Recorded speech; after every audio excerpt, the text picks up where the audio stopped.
จังหวัดลำพูนร่วมกับสถานีวิทยุกระจายเสียงแห่งประเทศไทยจังหวัดลำพูน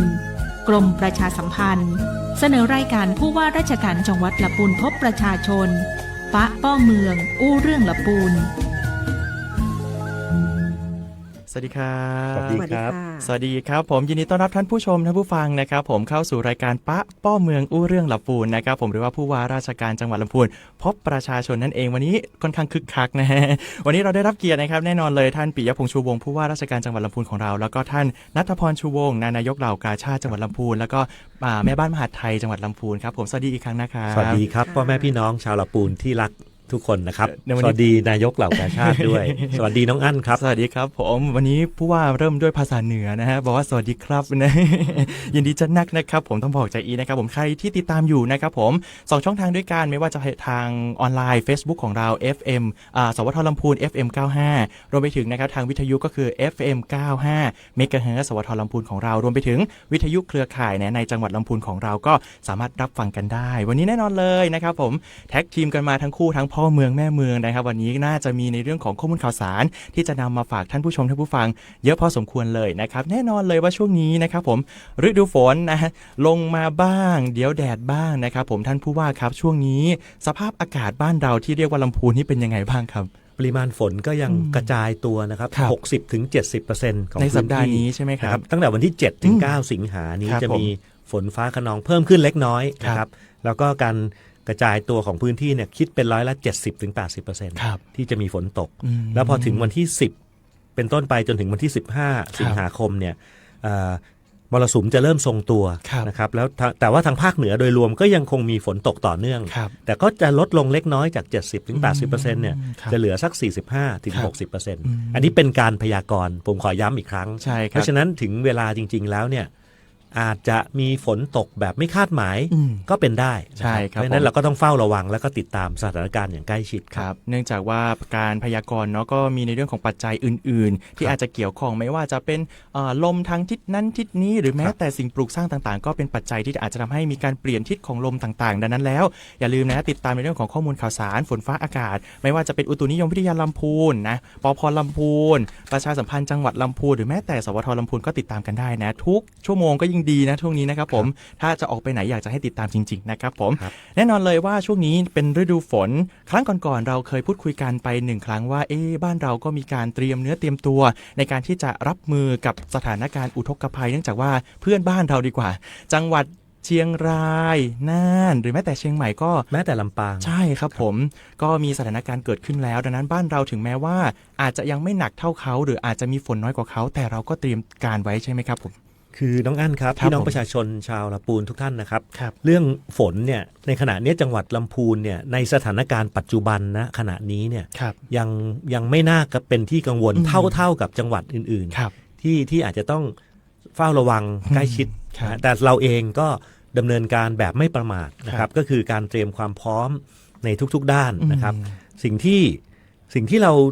ใช้เป็นหลักในการทำงานนะครับจะเรียนพ่อแม่พี่น้องประชาชนให้ทราบถึงระบบโดยรวมสักนิดหนึ่งนะครับเรามีแหล่งกักเก็บน้ำเนี่ยขนาดใหญ่ขนาดกลางขนาดเล็กที่เราใช้เป็นตัวชี้วัดระดับน้ำนะครับว่าขณะนี้ระดับน้ำอยู่ในระดับที่เราเรียกว่าปกติหรือว่าต้องเตือนภัยแล้วหรือยังอย่างนี้เป็นต้นนะครับโดยที่แบ่งเป็นอย่างนี้ครับถ้าขนาดใหญ่เนี่ยเราจะมีเขื่อนอยู่2เขื่อนก็คือเขื่อนแม่งัดสมบูรณ์ชนที่ตั้งอยู่ที่อำเภอแม่แตงนะครับแล้วก็เขื่อนแม่กวงอุดมธาราที่อำเภอดอยสะเก็ดอันนี้อยู่ที่จังหวัดเชียงใหม่ใช่ครับก็เป็นเขื่อนขนาดใหญ่ที่เราจะต้องเฝ้าระวังซึ่งปัจจุบันเนี้ยทั้ง2แห่งเนี่ยมีปริมาณน้ำในระดับที่ถือว่าอยู่ในระดับปกตินะครับคือเขื่อนแม่งัดสมบูรณ์ชนเนี่ยมีระดับน้ำอยู่ที่ 79% นะครับเขื่อนแม่กวงอุดมธาราอยู่ที่ 65% นะครับก็ถือว่าเป็นสถานการณ์ปกติเรามีช่องว่างที่ยังไม่เต็ม 100% เนี่ยไว้สำหรับรองรับฝนที่จะตกมาในฤดูฝนนี้ด้วยนะครับแล้วก็มีอ่างเก็บน้ำขนาดกลาง4แห่งซึ่งตั้งอยู่ในจังหวัดลำพูนนะครับก็มีอ่างเก็บน้ำบ้านทิอ่างเก็บน้ำแม่ทิที่อำเภอบ้านทินะครับอ่างเก็บน้ำแม่ตีบที่อำเภอเมืองอ่างเก็บน้ำแม่สารอำเภอเมืองนะครับและอ่างเก็บน้ำแม่เมยอำเภอแม่ทาทั้ง4แห่งนี้ปริมาณน้ำก็จะอยู่ มีอยู่2ที่นะครับที่ ครับ ต่ำกว่าครึ่งก็คือประมาณ 49%เนี่ย ครับ ก็คือที่แม่ทิกับที่แม่เมยนะครับซึ่งก็เป็นสถานการณ์ที่ยังไม่ได้เป็นที่วิตกกังวลประการใดนะค ครั รับบ ถ้ามีน้ำไหลหลากมาก็ยังรองรับน้ำได้อยู่นะครับแล้วก็มีฝายขนาดกลางอีก ครับ 6 แห่ง ครับ นะครับ ผม ก็คือฝายชนละขันธ์พินิจ ครับ นะครับที่อำเภอที่ต่อเนื่องมาจากเชียงใหม่เนาะ ครับ อยู่ที่ ผม อำเภอสารพี ฝายวังตอง อืม นะครับที่อำเภอเมืองลำพูนฝายมหาโชคที่ลำพูนนะครับ ครับ ที่อำเภอเมืองฝายเหมืองดั้งที่บ้านโฮง ครับผม ฝายหนองสลีกที่อำเภอป่าซางและ ใช่ ฝายวังปาน ครับ ที่อำเภอเวียงหนองล่อง ครับ จะเห็นสังเกตว่าจำง่ายๆนะ246 ใช่ครับ ใหญ่ ผม กลางและมาเล็กนะครับขณะนี้ปริมาณน้ำก็อยู่ในระดับปกติ แต่สิ่งที่เราต้องคุยนิดนึงนะครับ ครับผม ว่าจาก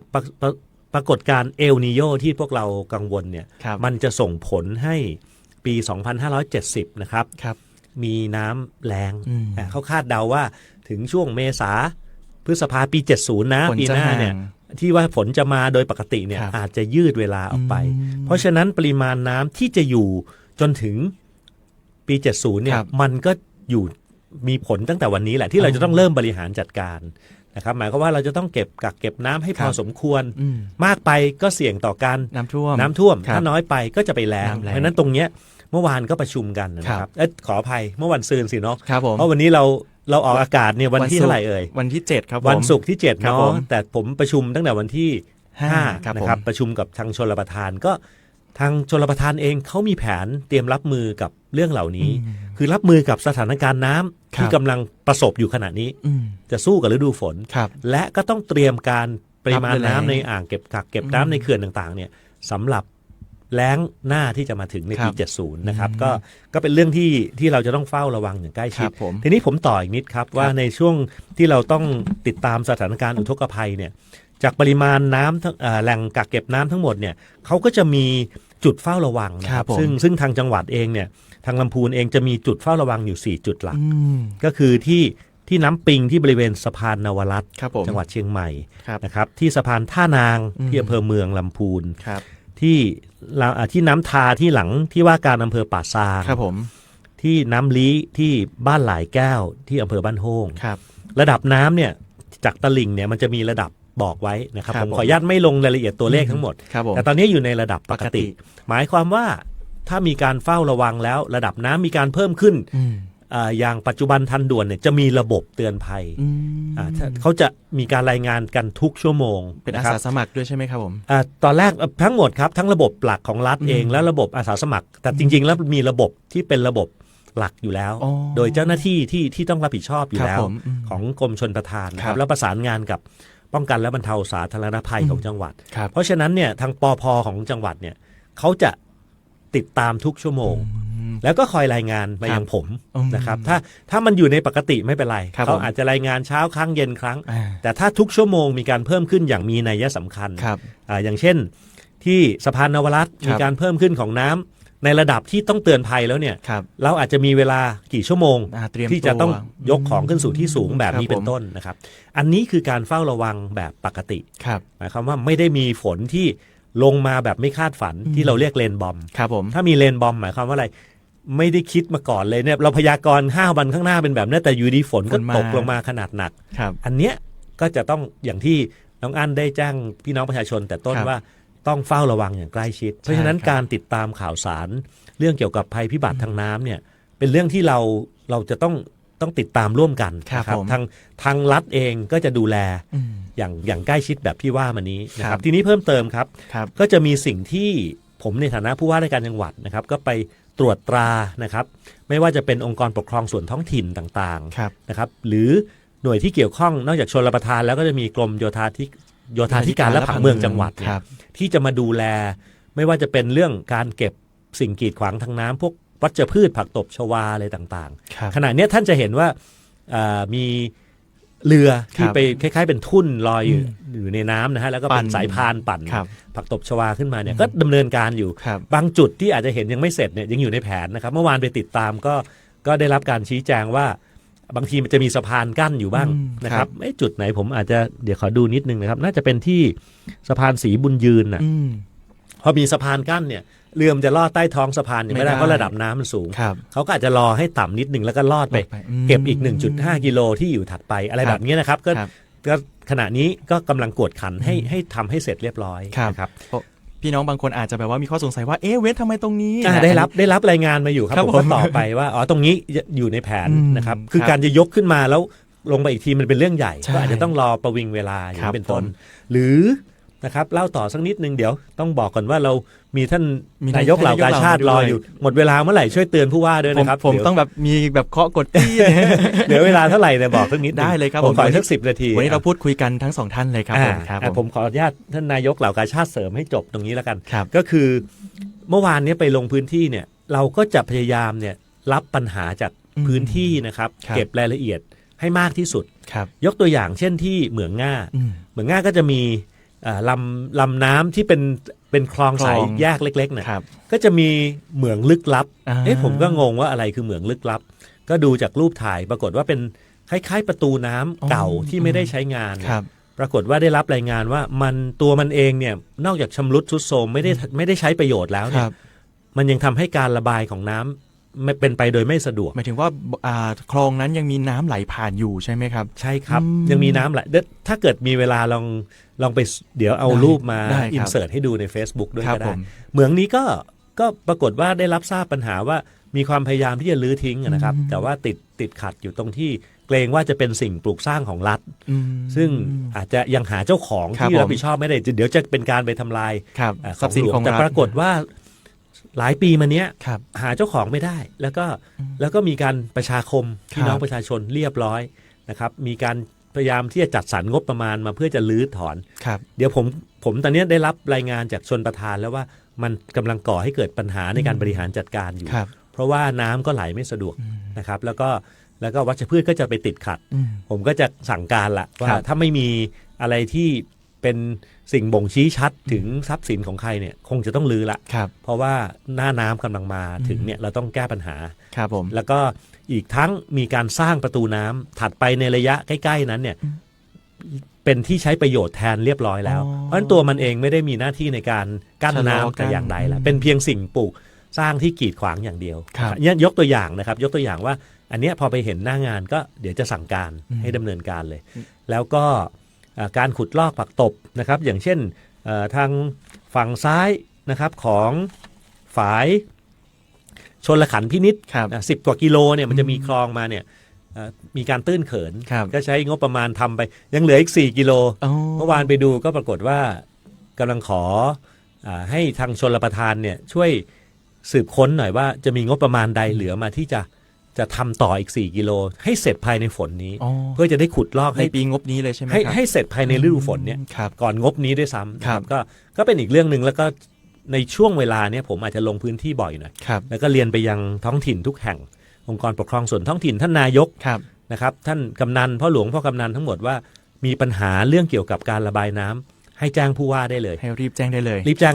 ถ้าผมไม่ได้ลงพื้นที่ท่านแจ้งมาก็ได้ครับผ่านช่องทางใดๆก็ได้ท่านกับผมมีวิธีติดต่อกันได้อยู่แล้วก็จะได้เอาปัญหาเนี้ยบูรณาการกับหน่วยงานอื่นๆที่เกี่ยวข้องนะครับแล้วก็แก้ไขไปเลยครับนี่นะครับผมโดยภาพรวมประมาณนี้นะครับครับผมอันนี้ในเรื่องของการแก้ปัญหาในเรื่องของน้ำเนาะบริหารจัดการจังหวัดเป็นหน้าที่ของท่านผู้ว่าแน่นอนเลยใครที่มีปัญหาใดๆก็สามารถส่งต่อมาถึงผู้ว่าตามช่องทางที่ท่านสะดวกละกันนะครับผมแน่นอนเลยว่าบำบัดทุกข์บำรุงสุขไปแล้วบรรเทาทุกข์บำรุงสุขกันบ้างนายกเหล่าก็จะเป็นอีกหนึ่งนะครับในหน่วยงานเหล่ากาชาติแล้วก็แม่บ้านมหาดไทยในเรื่องของน้ำครับผมถ้าอุทกภัยเกิดขึ้นหรือว่ามีเหตุการณ์เหล่านี้ทางเหล่ากาชาติหรือแม้แต่แม่บ้านมหาดไทยมีในเรื่องของการเตรียมการเหล่านี้เพื่อจะช่วยเหลือพี่น้องประชาชนแม้หากมีสถานการณ์เกิดขึ้นอย่างเงี้ยครับค่ะในเรื่องของการบำบัดทุกข์บำรุงสุขเนี่ยค่ะเราก็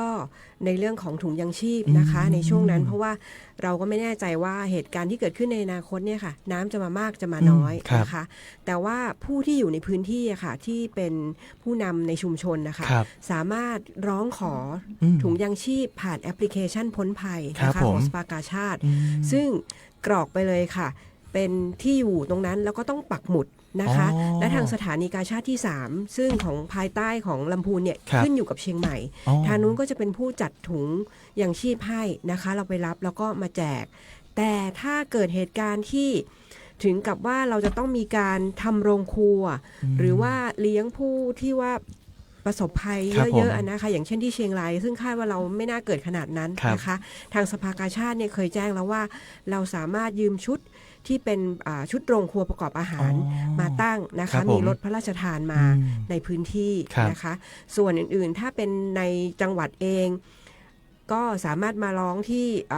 แจ้งมาที่สำนักงานเหล่ากาชาดได้นะคะทุกเมื่อนะคะ ครับผมเห็นอย่างนี้ครับผมว่าเหล่ากาชาดตอนนี้ทำงานเชิงรุกอย่างมาก เราเห็นว่ามีการออกพื้นที่ เพราะว่านอกจากจะเป็นเหล่ากาชาดก็จะมีกิ่งกาชาดที่ทำงานอยู่ทุกอำเภอที่เป็นใต้การดูแลของท่านนายกเหล่ากาชาดอยู่แล้ว ไม่ว่าจะเป็นในเรื่องของภัยพิบัติต่างๆ ดูแลในเรื่องของทุกสุขพี่น้องถ้าหากมีความช่วยเหลือใดๆที่จริงในอำเภอก็จะมีการเป็นสาขาย่อยนะผมเรียกว่าสาขาย่อยและกันที่จะนำเรื่องเหล่านี้แหละครับขึ้นมาสู่เหล่ากาชาดจังหวัดเพื่อที่จะได้ดูแลให้ทั่วถึงละกันนะครับผมอันนี้ก็เป็นการเตรียมการไม่ว่าจะเป็นส่วนของทางจังหวัดโดยท่านผู้ว่าเองแล้วก็ในเรื่องของการดูแลในเรื่องของคุณภาพชีวิตของพี่น้องประชาชนในฐานะเหล่ากาชาดอันนี้เป็นในเรื่องของน้ำท่วมแน่นอนเลยนะครับว่าช่วงห่วงวันสัปดาห์นี้ก็จะมีเหตุการณ์หลายๆเหตุการณ์ที่ปวงชนชาวไทยนะอาจจะมีการล้ำลึกหรือมีกิจกรรมสำคัญนะครับที่ซึ่งก่อนที่จะถึงวันแม่แห่งชาติ12 สิงหาจะมีอีกวันหนึ่งที่สำคัญนะคือวันที่7 สิงหาที่จริงก็คือวันที่เราออกอากาศนี้เลยนะครับซึ่งท่านผู้ว่าน่าจะมีภารกิจนะวันนี้เราก็เลยบอกว่าเป็นเทปรายการนะครับผมซึ่งวันที่7 สิงหาก็คือวันระพีนะครับผมเป็นวันคล้ายวันสิ้นพระชนของพระเจ้าบรวงศ์เธอนะครับผมพระองค์เจ้าระพีพัฒนศักดิ์กรมหลวงราชบุรีดิเรกฤทธิ์นะครับผมผู้ทรงเป็นบิดาแห่งกฎหมายไทยนะครับผมซึ่งเป็นคนวางรากฐานกฎหมายบ้านเราเลยก็ว่าได้ดังนั้นแล้วนักกฎหมายทุกคนนะจะมีรูปปั้นที่จริงผมเคยเห็นรูปปั้นท่านระพีจะอยู่ที่อำเภออยู่ที่จังหวัดนะรวมไปถึงที่ศาลเราก็จะเห็นแน่นอนเลยนะครับวันนี้ก็จะเป็นวันสำคัญของบุคลากรที่ทำงานเกี่ยวกับในเรื่องของศาลอัยการต่างๆที่จะรำลึกถึงท่านระพีนั่นเองนะครับผมซึ่งท่านผู้ว่าน่าจะมีกิจกรรมเข้าไปร่วมงานด้วย ครับผมแต่แน่นอนเลยนะครับว่าในห้วงสัปดาห์นี้นะครับก็จะมีวันแม่แห่งชาตินะครับซึ่งทางคณะรัฐมนตรีได้มีมติเห็นชอบให้12 สิงหาทุกปีนะครับผมเป็นวันคล้ายวันพระราชสมภพสมเด็จพระนางเจ้าสิริกิติ์พระบรมราชินีนาถพระบรมราชชนนีพันปีหลวงซึ่งก็เป็นพร้อมกันนี้ก็เป็นยังคงสถานะของวันหยุดราชการของทุกๆปีด้วยนะครับผมซึ่งกิจกรรมของจังหวัดลำพูนของเราไม่ว่าจะเป็นวันที่7ก็คือวันนี้เลยนะครับผมซึ่งก็จะมีการทำจิตอาสา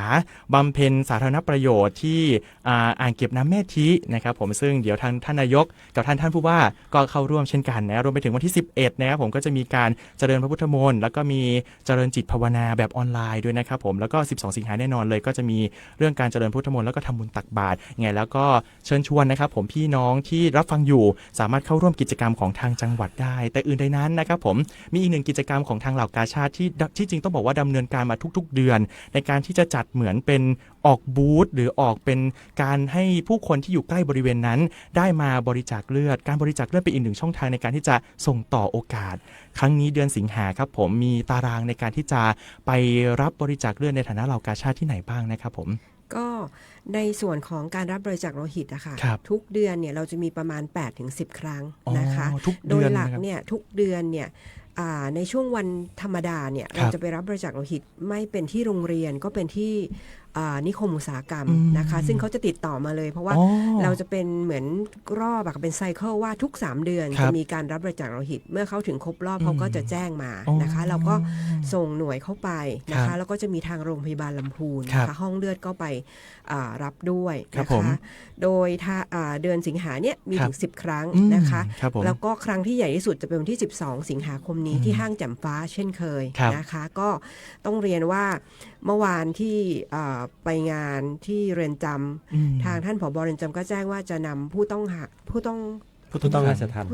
ทัณฑ์มาร่วมบริจาคโลหิตด้วยนะคะต้องขอเรียนแจ้งอีกนิดนึงว่าเมื่อประมาณสักช่วงเดือนเมษาที่ผ่านมาเดี๋ยวก่อนประมาณมีนาเมษาค่ะเราเริ่มโครงการรับบริจาคเครื่องเขย่าเลือดผ่านทางเว็บDonation Hub ของสภากาชาดทำไมต้องมีเครื่องเขย่าเลือดเครื่องเขย่าเลือดเนี่ยค่ะที่โรงพยาบาลลำพูนใช้การรับบริจาคโลหิตเมื่อมีเครื่องเขย่าเลือดจะทำให้เลือดเนี่ยมีคุณภาพมากขึ้นใช่ที่วางแล้วมันจะเขย่าเองแล้วก็ชั่งน้ำหนักนะคะทีนี้เนี่ยตอนที่เราทำครั้งแรกเนี่ยเราขอไปว่าเราจะบริจาค3เครื่องซึ่งในมูลค่า 175,000 บาทนะคะต่อเครื่องณตอนนี้เราขอบริจาคทั้งหมด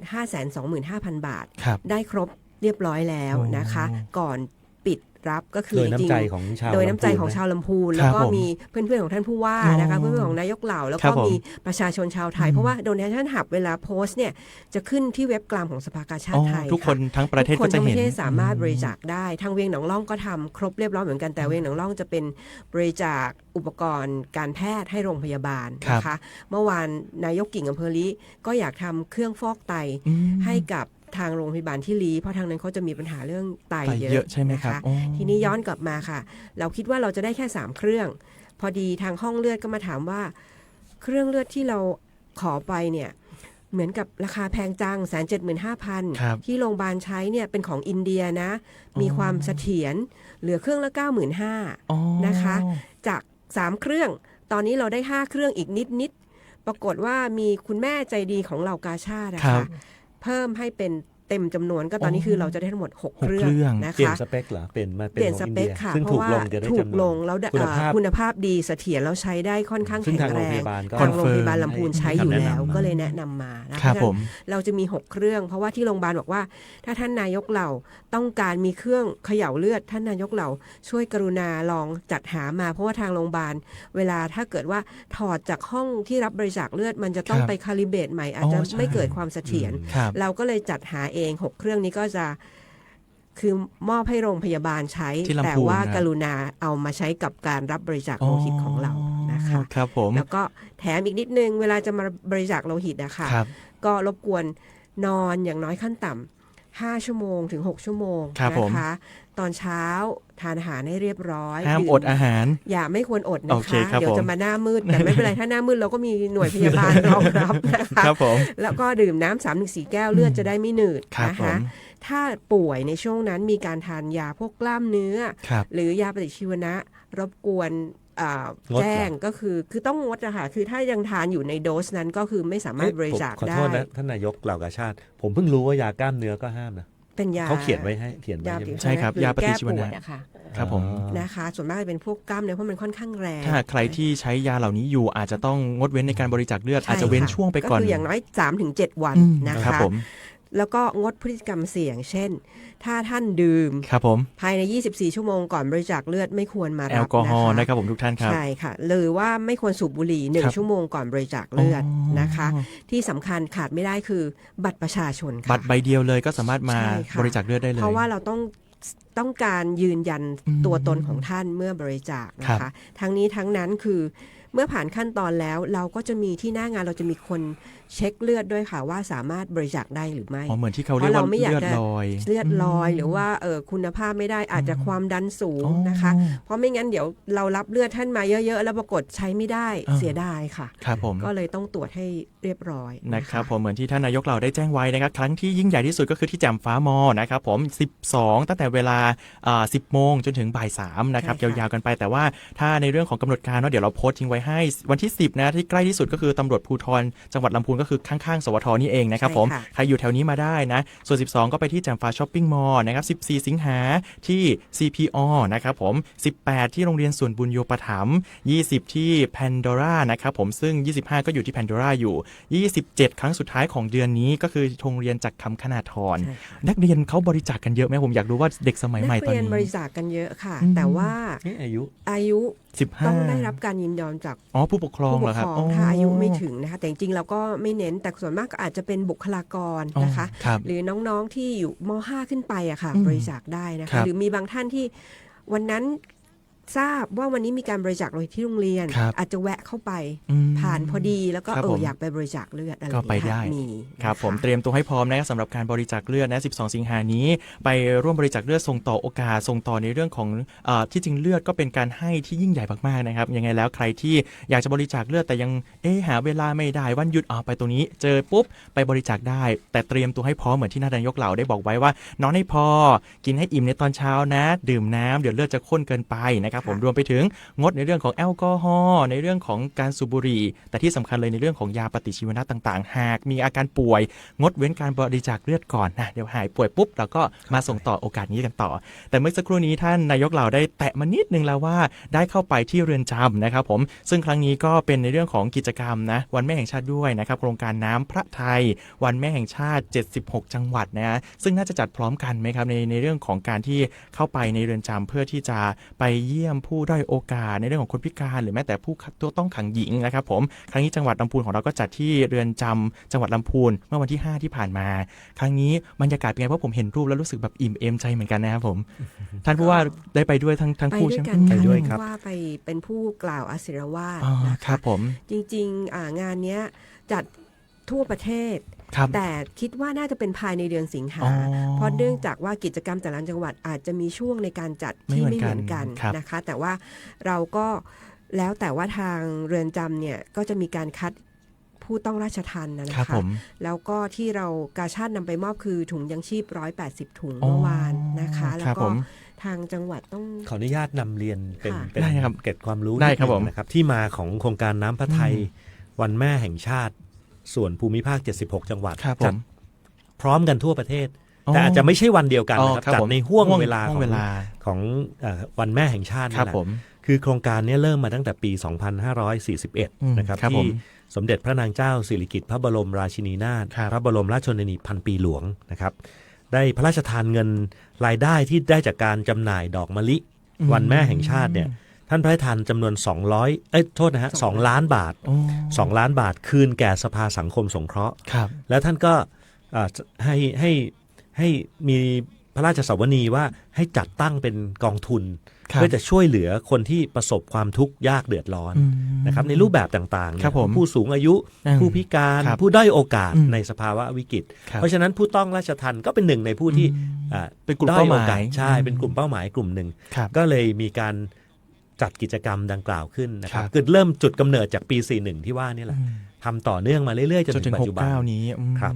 ก็มีการเลี้ยงอาหารกลางวันนะครับมีการนำข้าวของเครื่องใช้จำเป็นต่างๆไปมอบให้กับผู้ต้องขังสุภาพสตรีนะครับที่อยู่ในเรือนจำครับก็ในบรรยากาศก็ถึงแม้ว่าผมจะเห็นรูปที่มีการต้องเบลอนะครับผมแต่เราดูจากลักษณะสีหน้าแล้วรู้สึกแบบว่าทุกคนอิ่มเอมใจที่มีกิจกรรมนี้เหมือนกันนะครับผมอันนี้ก็เป็นกิจกรรมดีๆที่เกิดขึ้น76จังหวัดเพื่อรำลึกถึงนะครับพระมหากรุณาธิคุณของพระพันปีหลวงของเราด้วยนะครับผมและไม่พอจากนั้นนะครับผมในเรื่องของวันแม่แห่งชาติแน่นอนเลยถ้าเราไม่พูดถึงสิ่งนี้จะเว้นไม่ได้เลยก็คือในเรื่องของงานหัตถกรรมงานผ้าต่างๆครั้งนี้ก็มีในส่วนของการพระราชทานลายนะครับผมพระราชทานลายผ้ามาแล้วก็มีงานหัตถกรรมต่างๆครั้งนี้ก็จะมีการประกวดด้วยทราบว่าเห็นภาพจากของท่านนายกเรากับท่านรองเบญจวรรณนะครับผมเป็นงานของผู้หญิงแบบถนัดเลยก็คืองานเรื่องผ้าผมถามก่อนที่จะเข้าเรื่องว่าผมเห็นผ้าแล้วแบบรู้สึกแบบมันเกินคาดไปเยอะเลยว่าคนนึงจะเอามือเนี่ยมาถักทอร้อยเรียงเป็นรูปของในหลวงรัชกาลที่9มีรูปดอกไม้ต่างๆที่พระราชทานมาในความรู้สึกของท่านนายกที่เห็นวันนั้นรู้สึกแบบเป็นยังไงบ้างครับในบรรยากาศที่เราไปงานประกวดวันนั้นนะครับผมที่คัดเลือกก็โดยปกติเนี่ยเป็นคนชอบผ้ามากอยู่แล้วนะคะอยู่มาหลายจังหวัดก็สะสมผ้ามาเรื่อยๆนะคะแต่ต้องบอกเลยว่าถือเป็นนายกเหล่ากาชาดที่โชคดีที่สุดในประเทศเพราะอยู่ในเมืองมหาอำนาจของผ้าไหม โดยเป็นผ้าราชสำนักก็คือผ้ายกดอกลำพูนนะคะเพราะว่าอันนี้ท่านสยามสิริมงคลนะคะที่ปรึกษากรมการพัฒนาชุมชนเนี่ยได้เคยเปรยไว้ในงานผ้าที่จังหวัดเชียงใหม่ซึ่งผ้าในแต่ละลายที่วันนั้นไปเห็นนะคะรู้เลยว่าเป็นการรังสรรค์ออกมาจริงๆถึงแม้ว่าพระองค์หญิงศรีวัณวรีจะเป็นคนดำริแล้วก็พระราชทานลายผ้ามาแต่การทอผ้ายกดอกเนี่ยยากแล้วก็ละเอียดมากเพราะว่าจะเห็นเลยค่ะว่าเขาจะต้องระบุว่าจะต้องใช้เส้นใยสีธรรมชาตินะใช่แล้วก็คนทอต้องเป็นคนทอในจังหวัดลำพูนนะคะแล้วก็ต้องเป็นผ้าทอมือเท่านั้นทอเครื่องเนี่ยไม่สามารถนำเข้าประกวดได้นะคะแล้วก็สีแต่ละสีบางครั้งเนี่ยพอไปดูแล้วถ้าไม่ใช่ผู้เชี่ยวชาญคือเราจะมีผู้เชี่ยวชาญด้านผ้ามาดูด้วยนะคะของกรมหม่อนไหมนี่มา1ท่านแต่ตอนนี้ท่านน่าจะต้นไม่แน่ใจว่าอยู่ ในส่วนไหนแล้วก็จะมีอาจารย์หลายท่านแล้วก็มีอดีตพัฒนาการจังหวัดนะคะที่เกษียณไปแล้วก็มาร่วมด้วยซึ่งบางครั้งสีที่เราเห็นในหน้าจอเนี่ยค่ะถ้าเป็นได้ที่มันเกินปกติสีชัดผิดปกติเนี่ยเราต้องปัดตกค่ะเพราะว่าเป็นไม่ใช่สีธรรมชาติเพราะสีธรรมชาติจะไม่ฉูดฉาดคือเราจริงๆเราอยากส่งเข้าไปทั้งหมดแหละค่ะเพราะว่าเข้าใจความตั้งใจแล้วก็แรงบันดาลใจในการทำงานของศิลปินทุกท่านเพียงแต่ว่าทางจังหวัดก็ต้องมีมาตรการในการคัดมีเกณฑ์ค่ะคือถ้าไม่ใช่สีธรรมชาติปั๊บมันจะตกเกณฑ์ซึ่งการคัดวันนั้นเป็นการคัดระดับจังหวัดเยอะไหมครับผมกี่ร้อยชิ้น340กว่าชิ้นท่านผู้ว่าได้เป็นอยู่ครับผมไปกล่าวเปิดนิดนึงแล้วถ้าท่านนายกกับท่านรอง349ค่ะ349ชิ้นแล้วก็มีหัตถกรรม1ชิ้นงานคือเราต้องนั่งคัดดูทุกชิ้นเพื่อที่จะได้คัดว่าอันนี้ผ่านเกณฑ์นะจะเป็นตัวแทนของจังหวัดลำพูนเล่านิดนึงได้ครับผมคือทราบข้อมูลมาว่าเกณฑ์เนี่ยนะครับเขาต้องการให้มีการส่งประกวดเนี่ย240ชิ้นในจังหวัดเรานะของจังหวัดเราเนี่ยคือเหมือนกับว่าเป็นสเปคอะที่ทางกรมการพัฒนาชุมชนเนี่ยเขาบอกว่าอยากจะให้คนมีส่วนร่วมเนี่ยส่งมา240ปรากฏว่าส่งจริงๆก็348ชิ้นนะครับ349มันบวกหัตถกรรมด้วยชิ้นนึงทีนี้สิ่งที่ผมประทับใจอ่ะก็คือเดินไปเนี่ยชมทั้งหมดเนี่ยสวยหมดนะครับผมไม่ได้มองในแง่การประกวดแบบที่ท่านนายกเหล่ากาชาดพูดเมื่อสักครู่นะครับผมในฐานะผู้ชายซึ่งไม่มีความรู้เรื่องผ้ามากเนี่ยผมให้สวยหมดเลยใช่ทีนี้ผมก็เลยบอกกับทางทีมงานว่าเอาอย่างนี้ไหมครับในเรื่องประกวดก็ประกวดไปนะครับแต่ทั้ง340กว่าชิ้นเนี่ยที่อยู่ในห้องนี้ช่วยติดโลโก้ให้หน่อยว่าส่งเข้ามาประกวดแล้วแม้จะตกรอบไม่ได้เข้าไปสู่ภาคเหนือเนี่ยผมถือว่าทุกชิ้นเนี่ยผมก็อยากเป็นเจ้าของสมมุติว่าไปแขวนจำหน่ายอยู่ที่ร้านเนี่ยแล้วตีตาสติกเกอร์ว่ามาส่งมาประกวดแล้วเนี่ยจะตกรอบเข้ารอบก็สวยครับคืองดงามจริงๆเราก็อยากได้แบบมันดูแล้วแบบนึกจินตนาการนะถ้าเราได้ตัดเสื้อลายนี้ใส่เป็นเสื้อมาคงจะสวยน่าดูนะครับก็เป็นความภาคภูมิใจแล้วก็เป็นสิ่งหนึ่งที่ผมก็พูดกับทางทีมงานที่ไปเป็นคณะกรรมการประกวดนะครับว่าประโยคเดียวกับท่านนายกเหล่ากาชาดเนี่ยผ้าไหมลำพูนเนี่ยถือว่าขึ้นชั้นละผมว่ามันแบบขึ้นชั้นแล้วคืออยู่สูงมากใช่แต่ว่าเรายังมีผ้าตระกูลอื่นๆที่ยังไม่เช่นผ้าอะไรผ้าฝ้ายผ้าเมืองนะEco Printing ผมเห็นท่านนายกก็มีนะเป็นจกครับผมคืออีกเยอะแยะเลยผ้าทอฝ้ายยกดอกใช่ไหมที่ผมใส่ไปเปิดงานวันนั้นนะครับแล้วก็เยอะแยะเลยผมไม่พูดไม่ถูกนะครับผมเดี๋ยวให้ท่านนายกเหล่าเสริมต่อครับผมซึ่งล่าสุดผมก็เห็นท่านนายกไปออกทีวีด้วยนะครับผมเห็นว่าเป็น Eco Printing ที่ผมก็ยังว้าวอยู่เลยว่าแม่ทานี่เลยไม่ไกลจากเรามากนะครับผมก็คือวันนั้นผมนั่งดูไปเรื่อยๆบอกว่าเห็นพี่เอกเนาะในการที่จะสัมภาษณ์ท่านนายกแล้วก็ท่านรองเบญจวรรณเพราะว่าได้ไปลงมือทำที่จริงมันเหมือนน่าจะมีสถานที่ที่เข้าไปแล้วไปให้เราทดลองอย่างนี้ด้วยใช่ไหมครับศูนย์การเรียนรู้ค่ะซึ่งทางแม่ทาคุณลุงมัทรีปะค่ะก็จะจัดเป็นคล้ายๆเป็นคอร์สone day trip นะคะบางทีมาจากเชียงใหม่เป็นโรงเรียนบ้างหรือว่าเป็นคล้ายๆเป็นเหมือนeco trip อะค่ะให้นักเรียนน้องๆมาทำแล้วท่านก็เลี้ยงอาหารกลางวันซึ่งใบไม้เนี่ยต้องแจ้งเลยถ้าเกิดเป็น eco printing แต่ก่อนเนี่ยเราอาจจะเก็บใบไม้ที่ร่วงจากป่าหรืออะไรอย่างเงี้ยแต่ปัจจุบันความต้องการมันมากคุณลุงก็จะปลูกต้นไม้ดอกไม้ที่จะสามารถใช้ใบมาทำ Eco Printing ได้การที่เราต้องไปเรียนรู้เพราะว่าใบไม้บางใบให้สีใบไม้บางใบให้ลายใบไม้บางใบทึบสีก็จะสร้างสีขาวซึ่งอยู่บนผืนผ้าซึ่งในบทสัมภาษณ์ก็เลยเติมเข้าไปว่ามันใบไม้ยังมีพระเอกนางเอกเลยอะคืออันนี้เด่นอันนั้นไม่เด่นอะไรอย่างเงี้ยค่ะแล้วพอออกมามันถ้าเราไปวางเองมันจะดูมั่วซั่วมันจะกลายเป็นก๋วยเตี๋ยวผัดซึ่งมิกซ์กันไปอะไรอย่างเงี้ยแต่ถ้าเขาวางเนี่ยมันจะดูแบบอุ๊ยสวยอะไรเงี้ยคุณเอกก็ได้อุดหนุนเสื้อกลับไปหนึ่งตัวนะคะก็เป็นผ้าที่เป็นกระเรียงผ้ากระเรียงทอมือบวกกับตัวผ้า Eco Printing ตัดเป็นแจ็คเก็ตแกก็บอกว่าสวยจังเลยเดี๋ยวจะเอาไปเผื่อลงพื้นที่อะไรอย่างเงี้ยท่านผู้ว่ากับนายกเราเองก็มีคนละตัวนะคะในช่วงนั้นครับผมแสดงว่า เวลาทำ eco printing เนี่ยถ้าฟังดูเนี่ยไม่ได้ทำลายธรรมชาติละ ครับ มีการปลูกเพื่อจะเอา ค่ะ ผลผลิตมาทำ ที่จริงก็เป็นแค่บางส่วนของต้นไม้ก็คือ ใช่ แต่ว่าการปลูกก็คือเหมือนจะเอาแต่ละความเอกลักษณ์ของแต่ละพืชมาอยู่บนผืนผ้าเพราะว่าแต่ละผืนผ้าเหมือนที่ท่านนายกเราบอกว่าแต่ละใบมีเอกลักษณ์ไม่เหมือนกัน และที่สำคัญอะไร ครับผม นะเสื้อแต่ละตัวนั้นมันไม่ซ้ำกันเลยในโลกเนี้ย ไม่ซ้ำ หนึ่งเดียวจริงๆนะ มีที่ท่านผู้ว่ากับท่านนายกเหล่าไปทำด้วยกันไหมครับเสื้อตัว ท่านผู้ว่าไม่ได้ทำ อืม แต่ว่าวันนั้นที่ลงพื้นที่ไปเป็นในส่วนของแม่บ้านมหาดไทยค่ะ แล้วก็ไปทำผ้า แต่ว่าวันนั้นทำไม่เสร็จเลยเขาก็เลยส่งกลับ แล้วก็เลยบอกว่าพอดีมีช่วงเทศกาลสงกรานต์ ครับ ต้องการผ้า เพราะว่าเราจะได้ใส่ในวันดำหัว อ๋ เนาะ อ ก็ให้เขาทำมาแล้วก็แถมผ้ามาหน่อยให้น้องหมาที่บ้านน้องโบนะคะ อ๋อจะ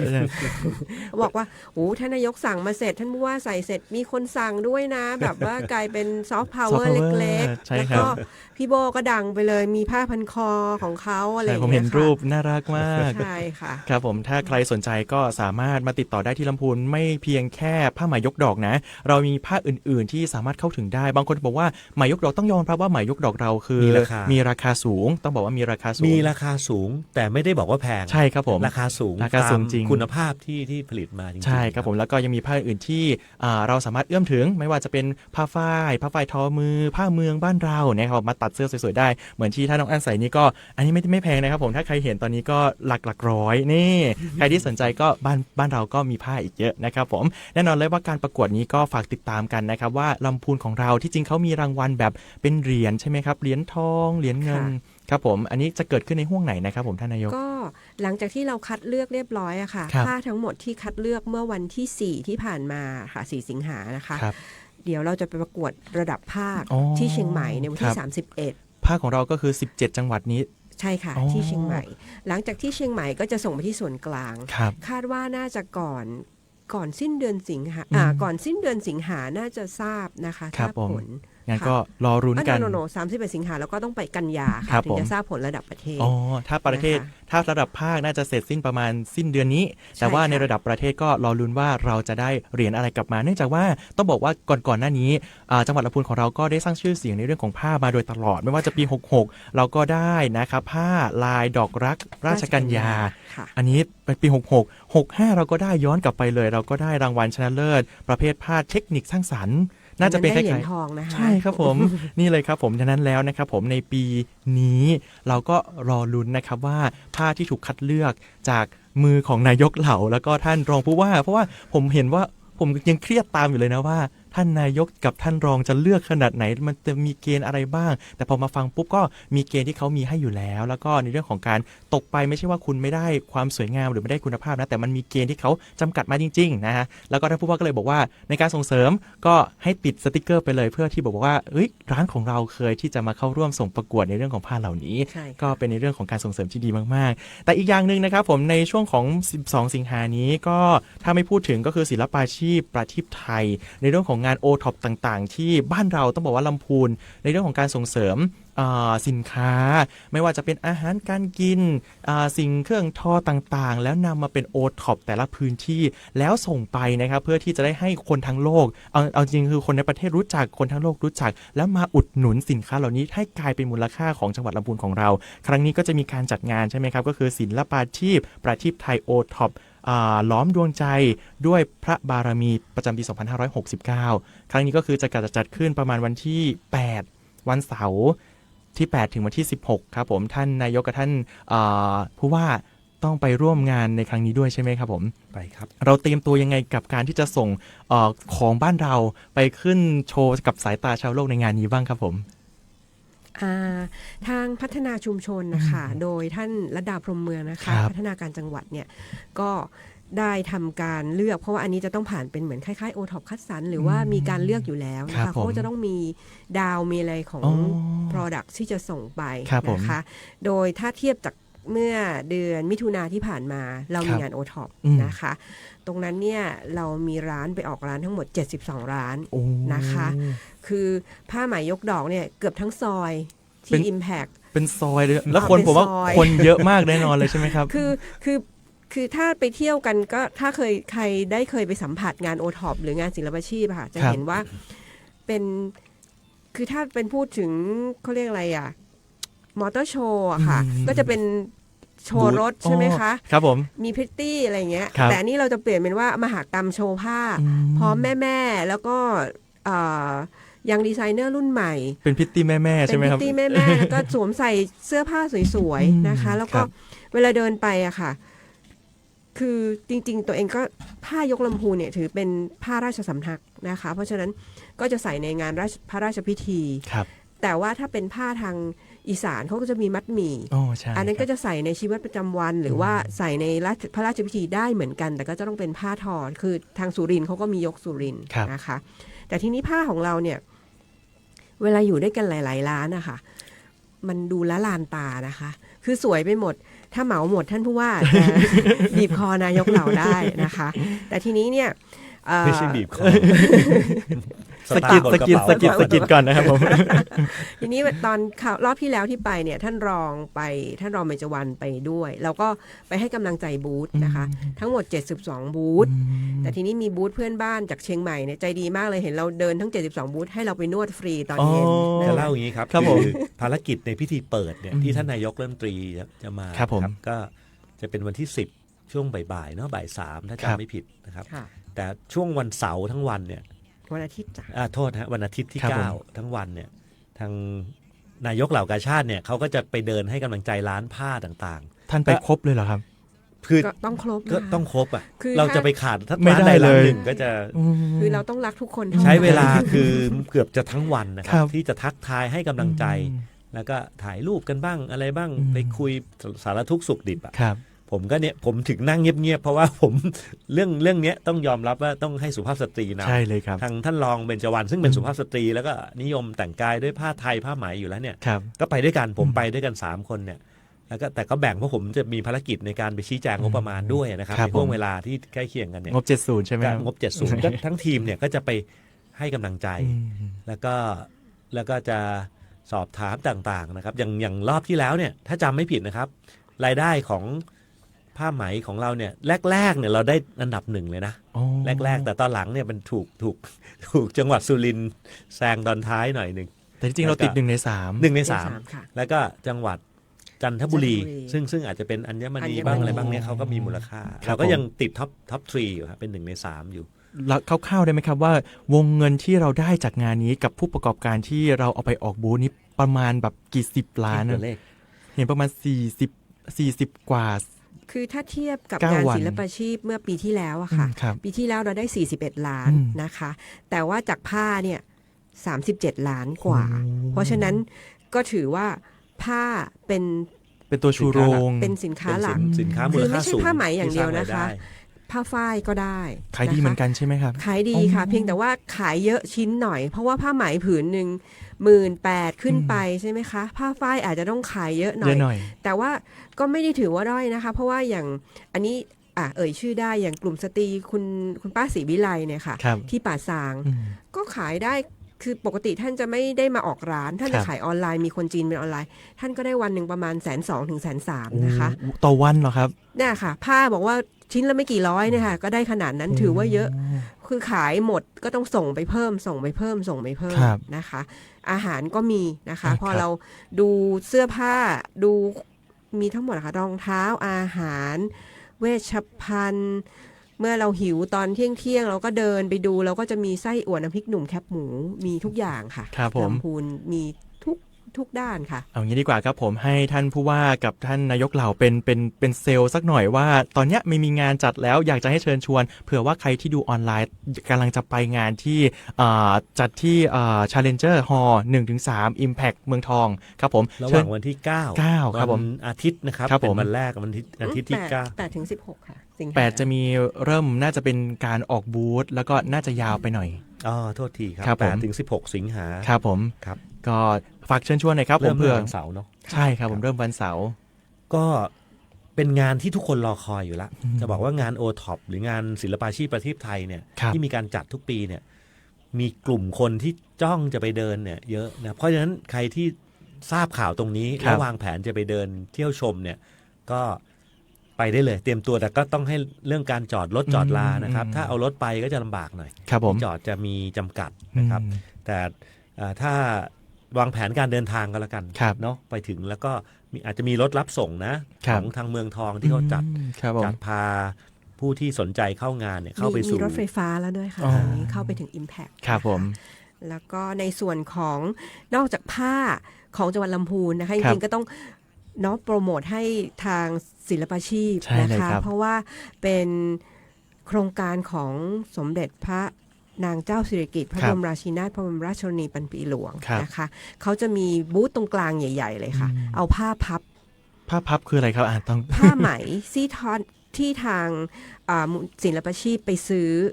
จากชาวบ้านส่วนมากจะเป็นทางอีสานนะคะแล้วก็จะมีผ้าฝ้ายมีสินค้าของชาวเขามีสินค้าของศิลปาชีพนายกเหล่าก็ชอบไปอยู่ในนั้นนะคะหนึ่งในกลุ่มเป้าหมายในดงผ้าท่านผู้ว่าจะแบบชอบไปอยู่ในดงผ้าไหมราคาแต่ก่อนเนี่ยแรกๆคือเม็ดละ300 บาทในปัจจุบันก็รอบล่าสุดจะประมาณ500ถึง700หรือ1,000ซึ่งถือว่าไม่ได้แพงนะคะแต่ว่าอาจจะต้องคัดหน่อยเพราะบางทีผ้าจะมีรอยบ้างจากการพับเก็บไว้นานแต่อันเนี้ยรายได้ถือว่าทางศิลปาชีพเนี่ยได้ไปซื้อจากชาวบ้านจริงๆที่ทอนะคะโดยที่สมเด็จพระองค์หญิงศรีวัณวรีเนี่ยเป็นผู้สานต่อนะคะปณิธานของสมเด็จย่าของท่านนะคะแล้วก็ลงไปดูชาวบ้านแล้วก็โปรดให้ทอผ้าไหมเริ่มการทอสีธรรมชาติแล้วก็มีลายพระราชทานต่อไปเพราะฉะนั้นก็บูธนี้ก็น่าสนใจค่ะครับผมเชิญชวนแล้วกันนะครับสำหรับพ่อบ้านนะที่ต้องไปจะถามเพื่อนไปเป็นเพื่อนแม่บ้านที่ไปดูผ้าเนี่ยผมเป็นคนหนึ่งละที่นอกจากหิ้วของก็อย่างนี้ครับอาหารการกินสมบูรณ์จากทั่วทุกภูมิภาคนะครับอาหารพื้นเมืองแต่เนี่ยตั้งแต่ยังไม่อยู่ภาคเหนือเนี่ยนะสมมุติว่าแต่ก่อนยังไม่ได้มาอยู่ที่ลำพูนเนี่ยอาหารหลักที่ต้องไปซื้อคือน้ำพริกหนุ่มไส้อั่วแต่ตอนนี้ไม่รู้จะซื้อหรือไม่นะเพราะกินทุกวันอยู่แล้วที่ลำพูนแต่เราสามารถไปหาชิมอาหาร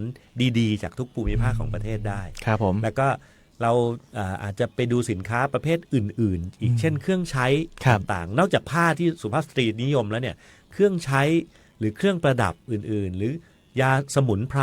อาหารเสริมอาหารบำรุงพื้นบ้านต่างๆที่เป็นโอท็อปมีกาแฟนะคะกาแฟดีๆจากทั่วทุกมุมเมืองแล้วก็ที่เป็นที่นิยมตอนนี้ก็จะเป็นเหมือนสุราพื้นเมืองใช่เลยเพราะตอนนี้ได้รับบูธของแต่ละจังหวัดเริ่มไปออกบูธนะคะก็สามารถไปได้นะครับถึงที่จริงเอาพ่อบ้านไปด้วยดีนะครับผมเราจะได้เอาผ้าไปเทียบเลยว่าเหมาะกับเขาไหมใช่ไหมครับท่านนายกครับก็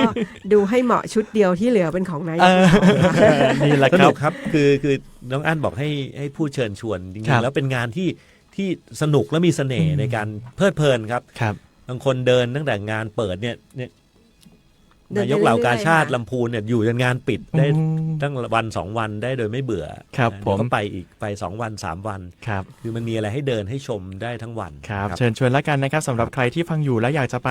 เลือกซื้อสินค้านอกสินค้าโอท็อปบ้านเราอย่าลืมแวะมานะครับผมที่บูธของจังหวัดลำพูนมาอุดหนุนของลำพูนของเราแล้วจะรู้ว่าลำพูนมีดีและอาจจะต้องตามมาถึงลำพูนก็ได้นะเผื่อหลงเสน่ห์จากที่ตรงนั้นนะครับผมฝากไว้ด้วยละกันต้องบอกอย่างนี้ครับผมว่าวันนี้เราเชิญท่านนายกเหล่ามา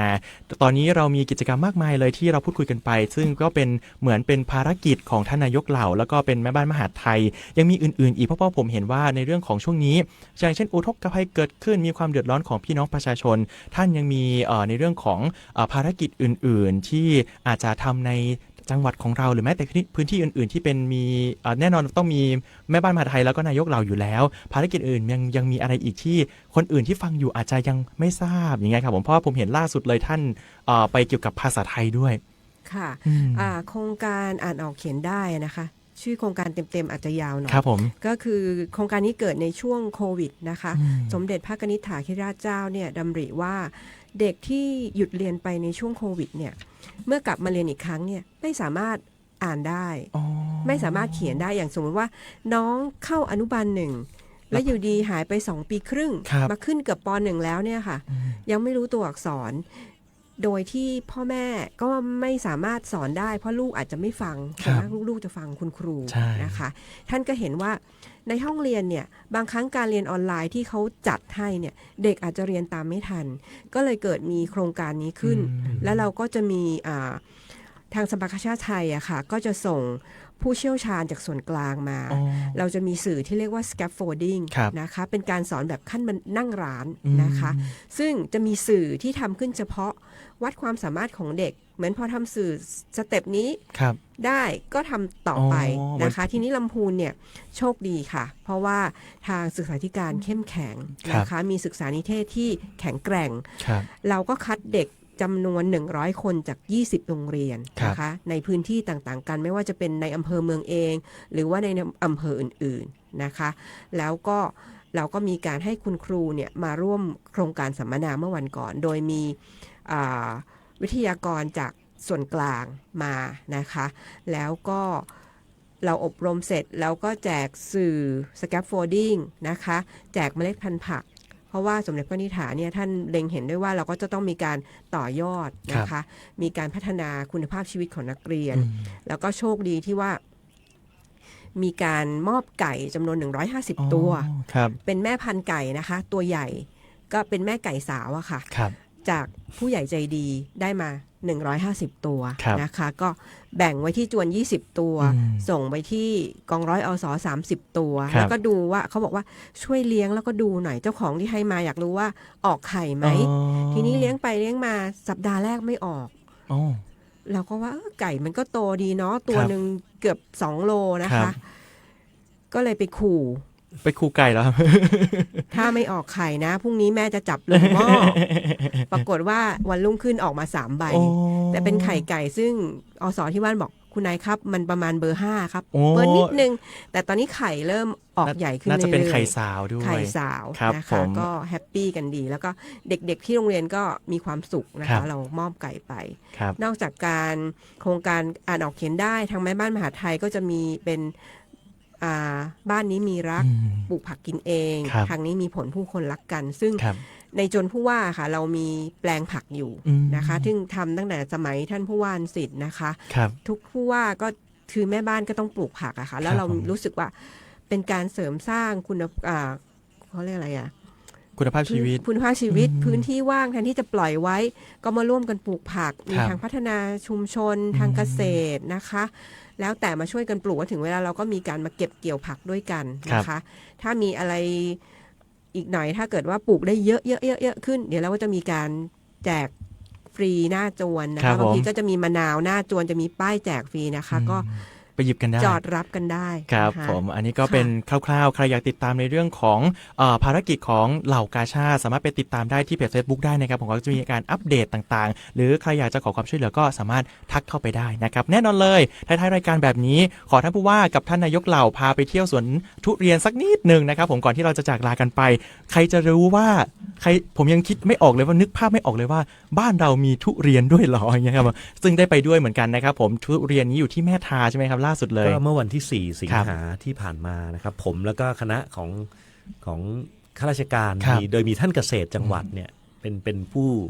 บริหารจัดการงานนี้ขึ้นมาคือการตัดทุเรียนมีดแรกนะครับเราใช้เป็นเชิงสัญลักษณ์เพื่อให้เห็นว่าเราเริ่มต้นฤดูกาลทุเรียนของจังหวัดลำพูนนะครับในบริเวณพื้นที่แม่ทานะครับเราไปกันที่สวนทุเรียนที่ชื่อว่าสวนม่อนทุเรียนแม่ทานะครับโดยมียังสมาร์ทฟาร์มเมอร์นะครับคุณชุติพลจันวันนะครับเป็นเจ้าของเนี่ยวันนั้น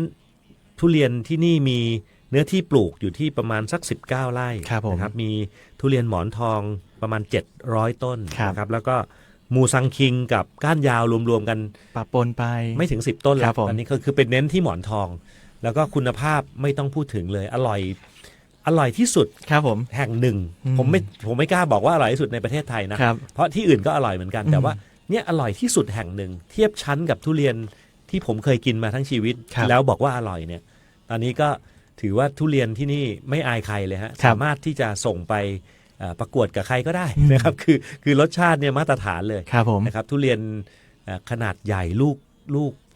เนื้อแน่นนะครับแล้วก็รสชาติหวานแบบพูดแล้วก็เดี๋ยวจะกลับไปทานต่อเพราะวันนั้นมีการประมูลด้วยนะครับประมูลทุเรียนกันสนุกสนานนะครับเงินรายได้ก็ส่งไปให้โรงพยาบาลลำพูนซื้ออุปกรณ์ทางการแพทย์ผมก็ไปประมูลมา3ลูกวันนั้นอิ่มท้องอิ่มบุญครับแล้วก็เตรียมไว้ที่จะแจกจ่ายกับเพื่อนฝูงที่จะมาเยี่ยมเยียนด้วยจะให้เขาชิมทุเรียนว่า ทุเรียนลำพูนเนี่ยอร่อยจริงๆนะครับ ครับผมเชิญ อยู่ที่ ชวน แม่ทานะครับ ผม ซึ่งจริงๆแล้วยังมีพื้นที่อื่นๆในจังหวัดลำพูนที่ปลูกทุเรียนเช่นกันนะครับเช่นอำเภอทุ่งหัวช้าง ครับ ก็ ผม มีนะครับ ทางลี้ ทางลี้ก็มี ครับผม มีกระจายกันอยู่เดี๋ยวผมมีโอกาสผมจะไปชิมทุเรียนในพื้นที่อื่นๆด้วยนะครับที่ และ นอกจากที่อำเภอแม่ทาที่ผมไปมาแล้ว ครับผมแล้วเดี๋ยวทางสวทลำพูนก็จะนำภาพเหล่านี้นะครับมาฝากท่านผู้ชมท่านผู้ฟังกันนะเพื่อที่จะได้แบบว่าเชิญชวนกันไปช่วงนี้ก็เป็นช่วงทุเรียนของจังหวัดลำพูนสิงหากับต้นกันยานิดๆนะครับผมยังไงแล้วก็ นายก ฝา เหล่าก าชาติไม่บอกหน่อยว่าทุเรียนอร่อยแค่ไหน ก็ดูจากท่านผู้ว่าที่หน้าตาดื่มด่ำมากน่าจะอร่อยมากค่ะเพราะว่า คือใน นายกเหล่าไม่ ไม่ทาน ไม่ทานทุ ใน เรี ครอบ ยน ครัวหนึ่งก็คงจะมีเหมือนกันนะครับ ใช่ ห ครับ ลายๆครอบครัวที่ทานคนหนึ่งไม่ทานคนหนึ่ง ครับผม แต่ท่านนายกเหล่านิสัยดีมากไม่ทานแต่ปอกให้ผมทานได้ ครั นะ บผม ก็ขอบคุณด้วย ครับผมอันนี้ก็เป็นทั้งหมดทั้งมวลนะครับของรายการปะป้อเมืองอู้เรื่องลำพูนนะครับแน่นอนเลยวันนี้เราได้รับเกียรติทั้งสองท่านท่านปิยะพงษ์ชูวงศ์ผู้ว่าราชการจังหวัดลำพูนของเราแล้วก็ท่าน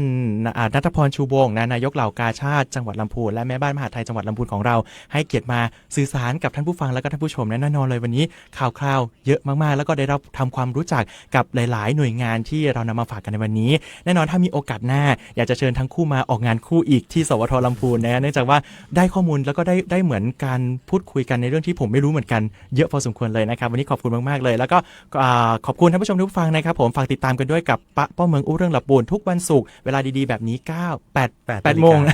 ดีเจเริ่มงงแล้วนะ8 นาฬิกามาเจอกันนะครับสำหรับวันนี้ขอบคุณมากๆและสวัสดีครับ ขอบคุณน้องอั้นครับสวัสดีครับพี่น้องประชาชนชาวลำพูนที่รักทุกท่านครับ